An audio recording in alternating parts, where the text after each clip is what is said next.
নির্বাচন করুন।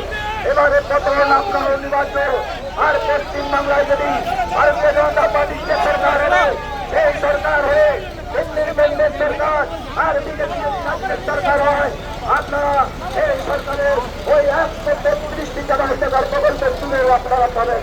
তাই বন্ধুগণ, পরিবর্তন হচ্ছে, এই পরিবর্তন কেউ আটকাতে পারবে না। সারা পশ্চিম বাংলার মানুষ পরিবর্তনের ক্ষেত্রে যাওয়ার জন্য প্রস্তুত আছে। আমি যে সমস্ত গ্রাম বাংলায় ঘুরছি সেখানে মানুষ প্রতিজ্ঞা নিয়েছে, তখন তো সরকার নেই। এবার